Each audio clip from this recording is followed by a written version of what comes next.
Hello, everyone. Welcome to another episode of Just Being Real with Esther Dumbiri. I'm glad you could join me today. Over the next couple of episodes, we'll be doing a review of my book, The Hunger That Feels. I wrote the book from a point of trying to help other people get a glimpse into the things that have worked for me and how we can also work for others. I believe that our work with God does not require some level of creativity to get on the right track. To a large extent, the fathers of faith, many of the generals of faith, they've all walked on this path with the same principles, guiding principles. And if you can follow the principles that are shown by that other people follow, that other people work with, if you are able to follow those principles, you would always arrive at the same. If you're able to follow those principles, you will also arrive at the same point. So over the next couple of weeks, we'll be doing a review of the book Hunger That Feels. And in that book, my work with God has always been one that is characterized by hunger. I want to know God. I want to be the best at what God has called me to be. And I've shared the secret of how God has brought me to this point. And if you do the same, if you follow through with those secrets, you can also achieve some level of progress in your walk with God. Okay, so we'll be starting from the introduction. We'll be going from the introduction to all the other chapters as we continue. And I hope that you're going to be blessed with the things God is going to show you. One of the things God told me, and I wrote it down, I want to take you deeper into the specifics to show you hidden things about people. Trust my voice and grow with me by your side. As you grow, now dig deeper into me, away from the constant voice of public cries in my presence. I want to give you a flavor of the expression of my glory. Stop hiding among the crowd like Saul did when it was time for his announcement to the people of Israel. Salvation has come to your home. Today, I seek to confirm the things I have promised to you.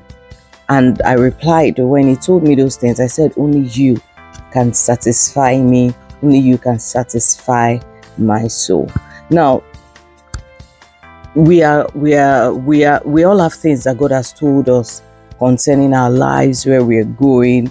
Today, the word of God to us today is, God is saying, I'm not done with you yet.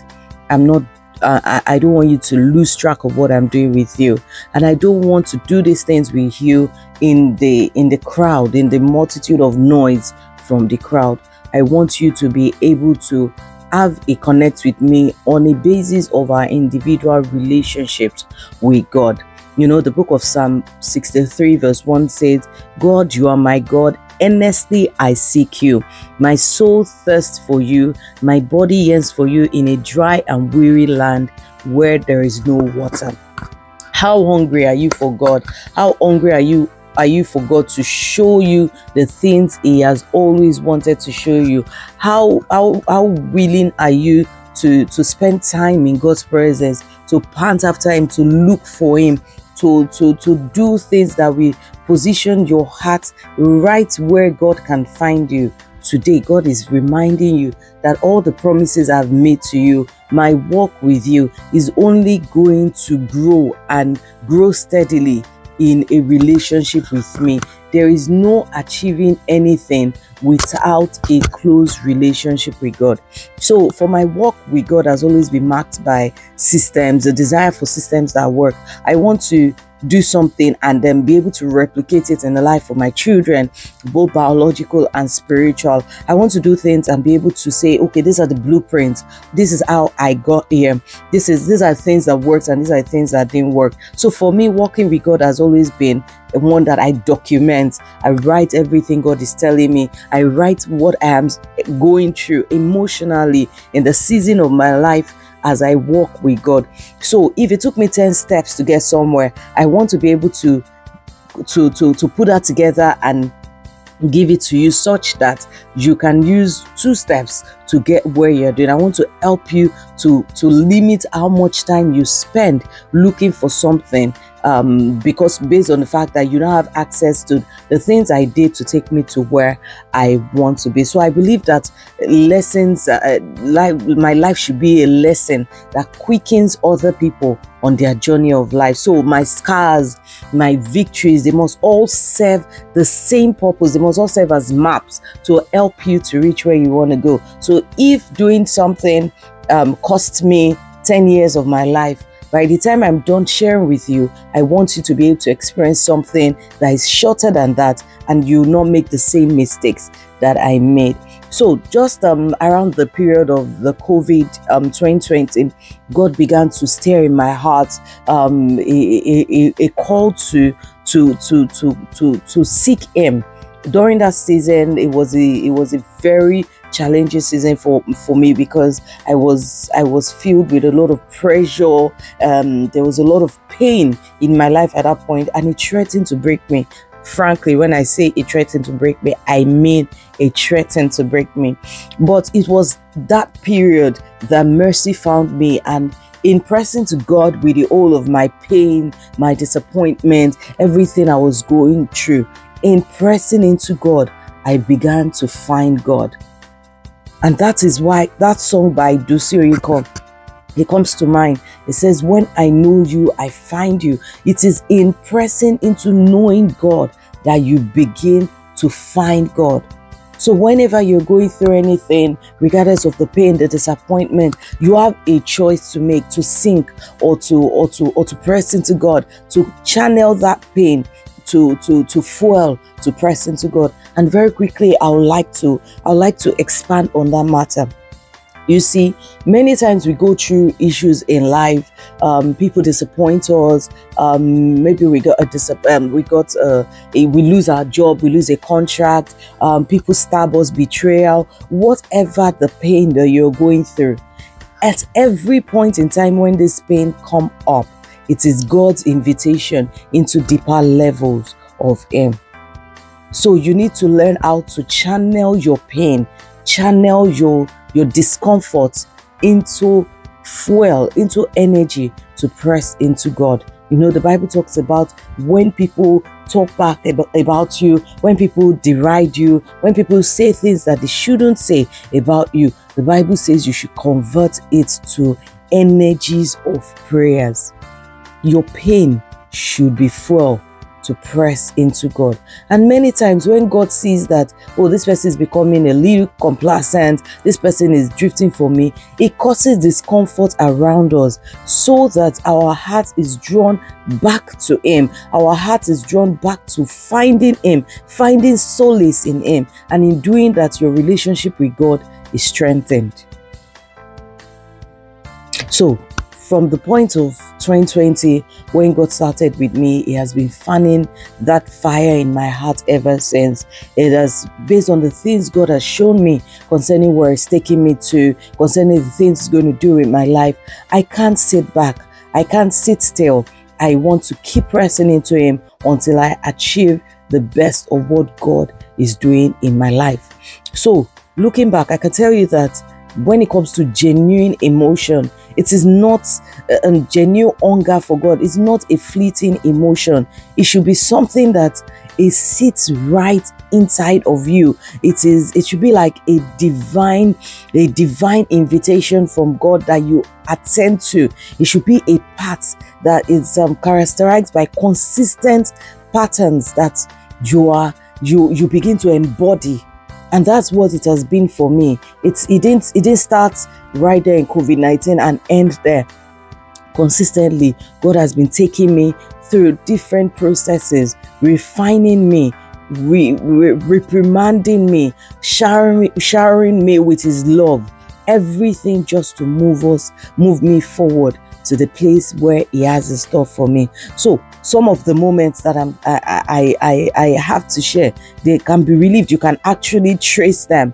I know when something started with me. I know when something ended with me. And some of my results can be replicated.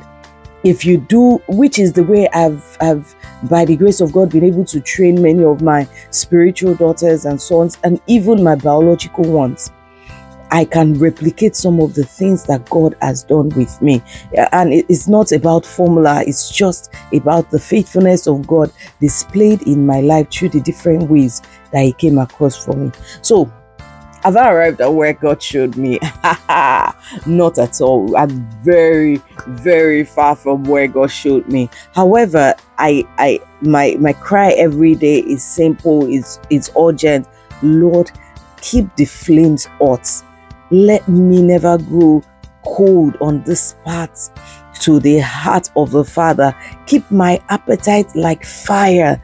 Keep my longing ravenous like that of a barren womb. And you see that prayer revealed in the book of Proverbs chapter 30 verse 16. David was saying, don't let me get tired of running after you. Don't let my love for you grow cold. At the moment when I begin to slip away, Lord, bring me to the place where I can realize what is happening to me and find my way back. And I should tell you that on your walk, on the walk you're going to be having with God, is never going to be done in isolation. There will be the support that God will place around you, and people who are anointed by God and appointed by God for your growth, and you must be able to recognize it. So there is a non-negotiable truth that so far I have come to embrace. Hunger cannot exist in a vacuum. You cannot grow in isolation. You have to continue with God. You have to locate the people that God has placed around you. You have to, and see, this is like fuel in various forms. Is oxygen.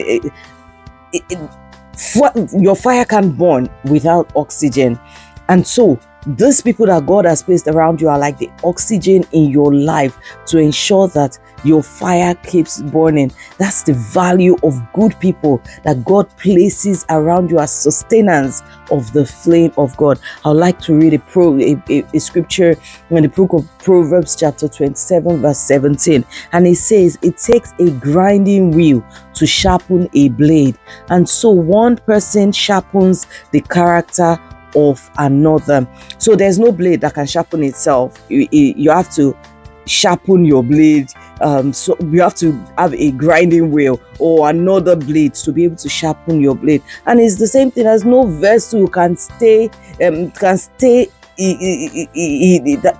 clean without use. If your vessel is not being washed, if you used washed, and it stays there, it will gather dust, it will gather a lot of cobwebs. So the master, as God continues to use your blade to sharpen other to do stuff, you begin to lose your cutting edge. And that's because as you continue to pour, as you continue to give, you yourself need to be filled. You yourself need to be topped up.